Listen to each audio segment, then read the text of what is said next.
Parikh from Life is Organized, the place to live a simple and happy life.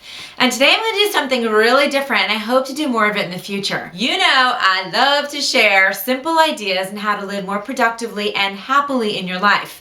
I also think it's equally beneficial for you to hear from some other people from time to time who've really inspired me. So I can't wait to share with you an interview that I did with one of the most motivating, inspirational, and fascinating people that I know and that I'm honored to call a friend. Her name is Vanessa Hayes. And when you take a listen, you're going to understand why I love me Vanessa so much. But heads up, this video is way longer than what you're used to, but I promise you it's worth it. And before I sign off, I just want to remind you to leave me a comment after you're done listening about what resonated with you most about my talk with Vanessa. There are lots of nuggets of awesome motivation in there, and I'd love to hear what touched you. Okay, well, let's get going, and thank you as always so much for watching. I'll see you inside. Hi, everyone. Okay, like I said, today I have a very special guest. It's a different format. I'm so excited to have Vanessa Hayes here today. I cannot wait for you to get to know her because I find her extremely fascinating and totally inspirational. And so I know that you're going to feel the same way. But let me tell you a really quick summary about her, and then she will jump right in. Vanessa Hayes is a certified professional organizer and owner of the San Antonio-based professional organizing company, Simplifized. She's one of only 3 certified professional organizers in San Antonio, and she specializes in hands-on residential and small office organizing. She also offers tons of free tips on her GetSimplifized.com blog and Get Simplifized YouTube channel. Vanessa also co-hosts a popular weekly podcast, which I can't wait to tell you about, with her husband called Simple Life Together. That's all about how to lead a simple life in the modern world and how to bridge the gap between all-out consumerism and minimalism. The show is regularly listed in What's Hot in multiple categories in iTunes and is a finalist in 2 categories for the 2013 Podcast Awards. Oh my goodness, you are amazing. You blow my mind. I'm so excited to have you here. Thank you so much. Well, thanks for inviting me to do it. It's really, it's an honor to be with you because I kind of feel the same way that you do. I just think that you're fascinating, and I love your sense of humor and how down to earth you are, and I love the message that you're putting out with your different workshops and the different services that you offer in your videos too. So thanks for having me today. Oh, I'm so excited you're here. Like I said, I know everyone's going to love to hear more about what you're doing now, but I'd love to just start with a little bit of background on you and just tell me a little bit about yourself and how you help make lives simpler. Okay. Well, I am a former military officer turned, I guess, domestic goddess, then professional organizer. So I joke that I went from carrying a gun to carrying a label maker, because that's just pretty much what I do now. People have a hard time picturing me as a police officer in the military. I was like, yeah, I used to do that. It was a lot of fun at times. But I'm also a wife and a mom of 2. I've got a 16-year-old stepson who is amazing, and I've got a 6-year-old daughter. So one is learning how to drive a car, and the other one's learning how to ride a bike. Wow. And I guess how I make life simpler is obvious. By being an organizer, I help people just really edit out all the noise in their life, whether it be possessions, over obligations, their time commitments. I just really try to help people simplify that so that they can have a little bit better control of their life. Because when you have a little bit more control, you have better confidence, you're more empowered. And you're just able to handle situations a lot easier. So that's what I do as an organizer. And I really, truly love helping people organize their lives so that they have more time to focus on what's more important to them, other than all the junk that's out there. That's right. And I think that's the key. That focusing on what's important to you and your priorities.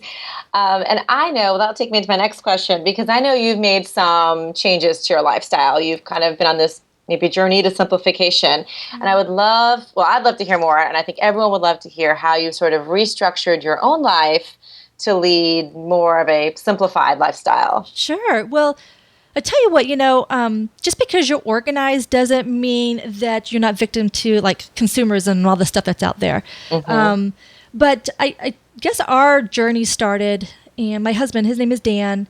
It started just a couple of years ago. Well, the first thing was, I really, as I was working with my clients, and I've been organizing for 4 years now, I realized that we're just so consumed with our stuff. And I was too, to be honest with you. My husband and I, we had this big dream home planned. We have 4 acres up in the Texas Hill Country, which is a little bit north of San Antonio. 4 acres that backed up to this state natural area. So basically, we had a 9,000 square acre backyard that no one would ever be able to build on. It was gorgeous. And we started designing this home that was going to be awesome with all these beautiful features, and we're going to try to make it green, and it was just going to be awesome. But then we realized it was starting to get really big. And I think it hit my husband, of course, before me, because I'm like, oh, it's all pretty. It's great. It's going to be awesome. He's like, how are we going to afford this? We are really going to have to be slaves to this home. And so we started looking a little bit more into it. We're like, okay, well, maybe we could just build a smaller home then. Still have all the cool stuff and build smaller. Yeah. Well, the covenants wouldn't allow us to build smaller than 2,000 square feet, which honestly is not big. The average American home is a little bit bigger than that. But we said, well, maybe we'll just build it smaller. Well, they wouldn't allow us to build smaller than 2,000 square feet. And I said, you know what? And so we just started to think a little bit more and more about this. And it's not that we're afraid of work. By any stretch of imagination, we love to work, but it's just we didn't want to be slaves to this home. No matter how beautiful it was, we'd have to be working constantly and maintaining it constantly and not really ever enjoying it. So we started to think, is this going to be worth it? So fast forward, we started thinking about this stuff, and what it really made us do, just that alone, really made us think about what our priorities in life are. Because I don't know that my husband and I really sat down and thought, what do we want our life to look like? Right. And so that whole thing forced us to look at that. And what we decided was, well, we want to work on our own terms. And so we're both self-employed. We wanted to be able to pick and choose the type of clients that we work with. That was huge. We wanted to kind of work on our terms. And we wanted to really build our lifestyle around our work as opposed to our work around our lifestyle. A lot of us work so that we can just chill out later, for the chance to chill out. Whereas, we don't have to ask for time off. We don't, all that kind of stuff. But that was really kind of the driver behind us really trying to redefine what our life was going to look like. And so what we started to do was we started to edit more possessions. Now, we didn't have a very cluttered home to begin with, obviously, as an organizer. And honestly, after I would work with my clients, every time I would work with my clients, I was inspired to edit something else out of my life. Because I just didn't want to control me. But we started editing physical possessions. We also started editing other obligations and things out of our lives. We also redefined really what we could live with and without. And we reduced our expenses and we reduced our debt. We actually got rid of the land altogether. So that was like, okay, we're going to start fresh. We paid off our cars early, and so we just started to say, how can we live within our means, but still have stuff left over to enjoy the lifestyle that we want, which was to be able to travel and to spend time with family and things like that. So that was kind of how we started. And I'll go a little bit further. So my husband was looking for some support. Like, is there anybody else out there that's thinking like us? Right. And honestly, you couldn't find anything out there except for minimalism. And although I love minimalism, and I kind of call myself an aspiring minimalist. Right. I love the concept, but it's just not a reality for me, and it's just an extreme. And so what we decide is that, because we're trying to find the balance between all-out consumerism and total minimalism. I mean, that is just could be so restrictive. Yep. And so we said, well, let's find some balance in the middle. And so we started documenting our journey, talking about we just need to simplify our lives and redefine our priorities and this and that. And so we decided to start our own podcast. And then it just kind of took off because apparently there's a lot of other people out there that are thinking like we do too. So that's kind of how we started to kind of restructure our life and move towards kind of simplicity. Wow. Well, I can't wait to talk about your podcast. I'm going to hold off for a second because I think anyone listening is blown away right now. And then they'll understand why I'm so inspired and why this is so fascinating to me, because I think there's a lot of people, there's so many pieces of nuggets of information in there that I got to pull out. But I think taking the time way back in the beginning to pull yourself out of that environment or that dream house that you had set for yourself or those ideas, and to pull yourself away and look at the bigger picture and to be that introspective is so unusual. I mean, it really is just like many people kind of going by the grind. And it was a great, it wasn't, it was a great thing to aspire to. It wasn't that it was, we were going to go green and it was a beautiful place. And, but it was just sort of like, whoa. And and you said, kind of redefining your life and focusing on priorities. It just takes my breath away. Like, I love it. Well, I tell you what, I think a big thing is that to me, it's kind of like my midlife awakening.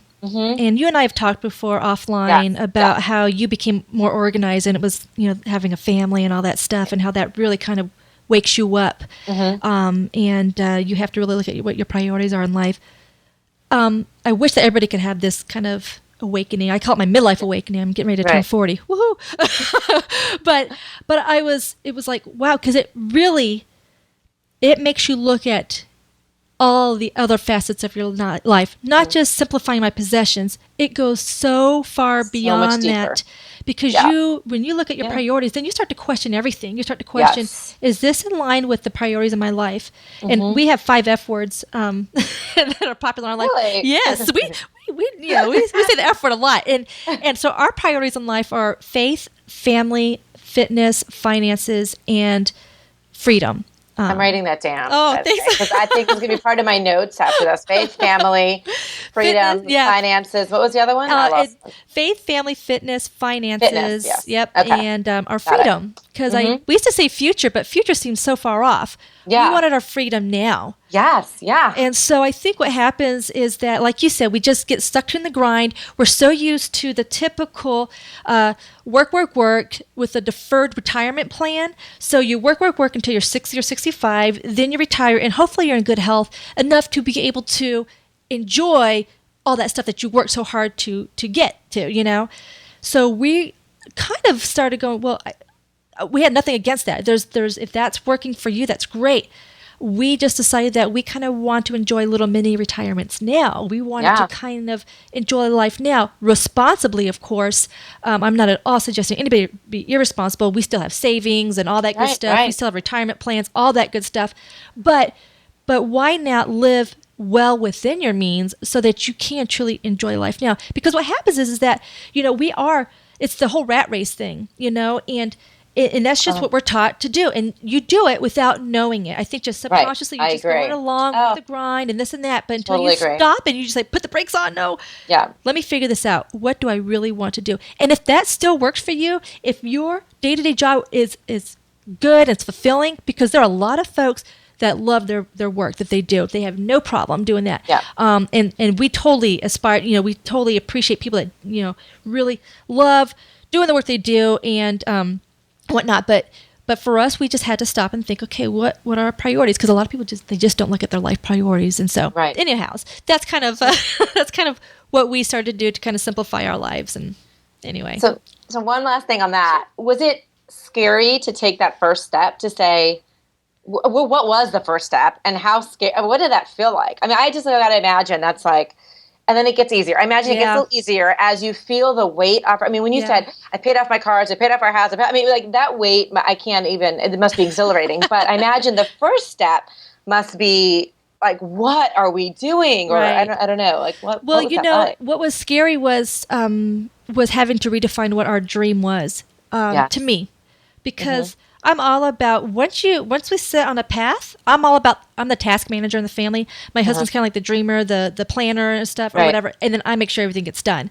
Yeah. So when I get set on a path, then I'm like, okay, this is the dream home. How do we work backwards to achieve, when can we build? When can we do this? When we can, But when we said that we're going to sell the land, that would actually allow us a lot more opportunities, because by selling the land, we were able to pay off our debts and all that stuff. So it had this wonderful domino effect in a good way. But what was scary to me was, okay, so what kind of house do we want to live in now? Right. How small can we go? Is that going to be too small for me?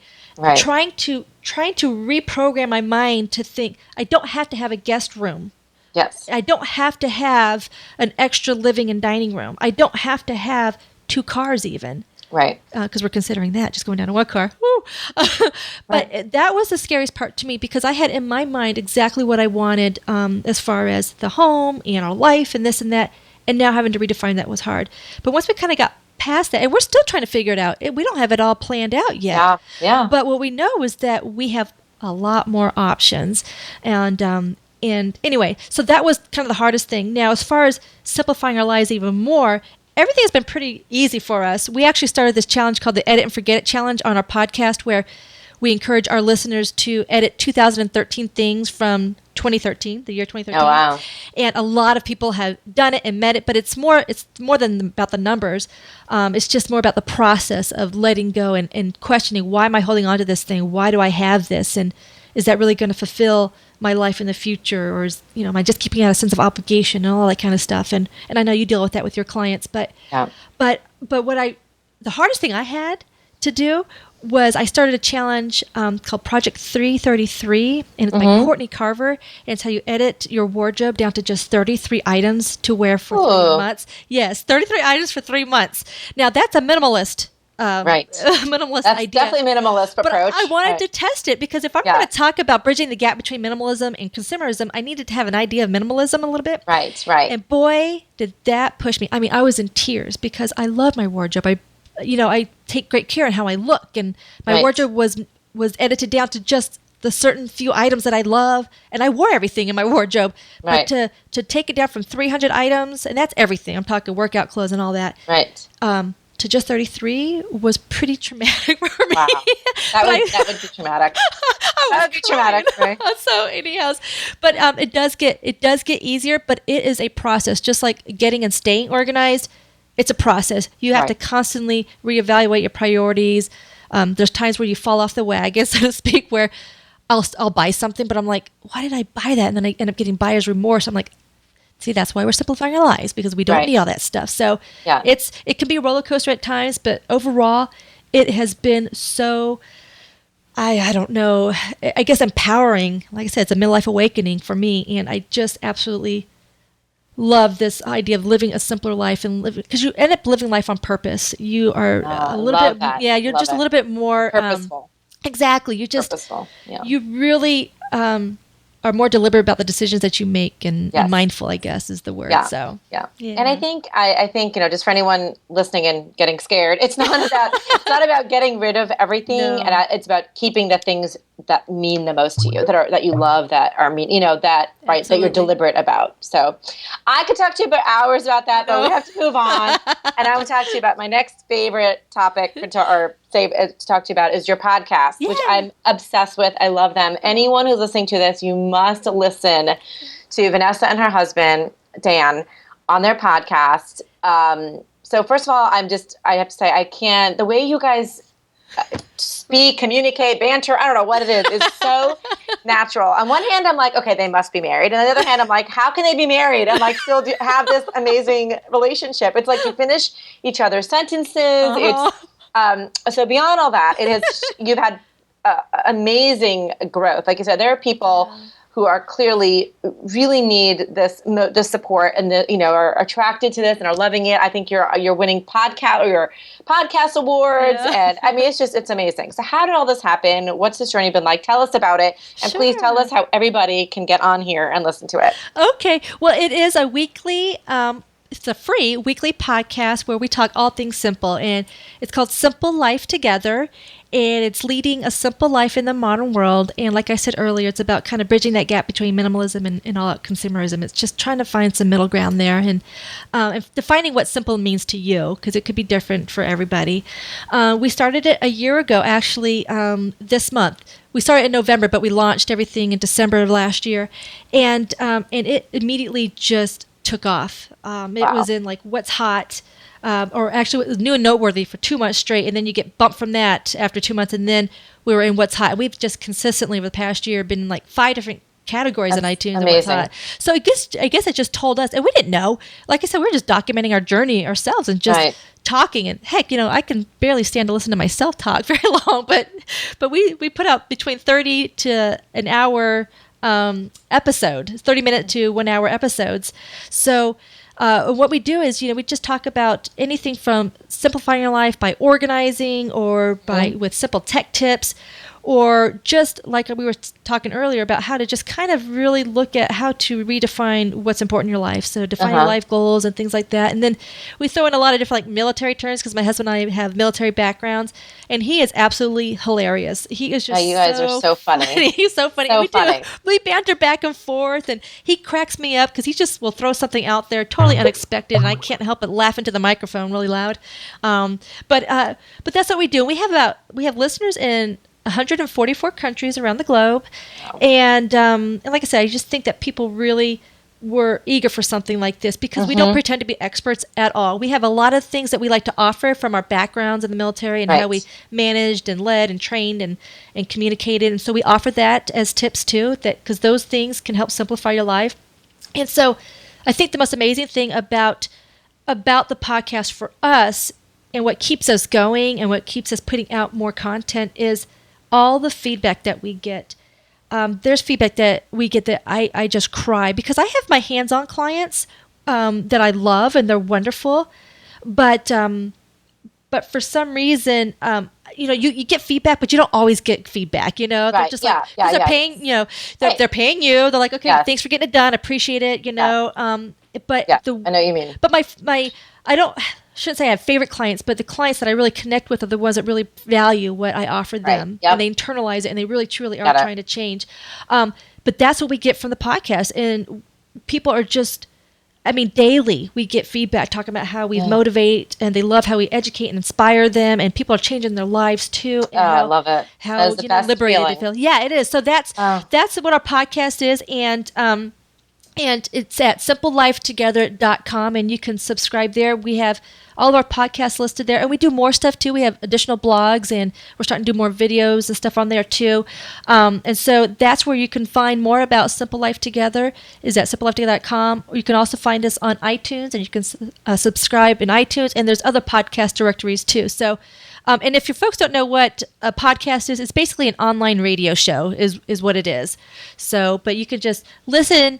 The amazing thing is that most smartphones now have some type of a podcast app or whatnot, so you can listen while you're driving, while you're commuting, working out, and we're just in your ear, motivating you and inspiring you. So, so that's what it is. Well, it's amazing, and congratulations on your success. And I can't wait. I can't even wait to see where you're going to be a year from now. It's just going to be amazing, and just impacting people around the world like that, and motivating positive growth and change and empowerment. Like I said, I'm totally inspired. Yeah. I am so happy you're here today. I wish I could spend, like I said, another 2 hours with you, but we have to wrap this up. But I'm so happy that you could give me the time so that everyone else can hear about this, about you, about your everything you're doing. And I just thank you so much. Is there anything else you want to add before we sign off? No, I think that's it. I just hope that the listeners found it, inspirational, informative, whatever. But again, if you want to find out more information, simplelifetogether.com, or you can email me at vanessa@simplelifetogether.com. And I'll put all your information below this so everyone will have it. Awesome. But thank you again, and I'm sure we're going to chat soon. Oh, you're welcome, Radu. Thank you so much. All right. Talk to you later. Bye. Bye.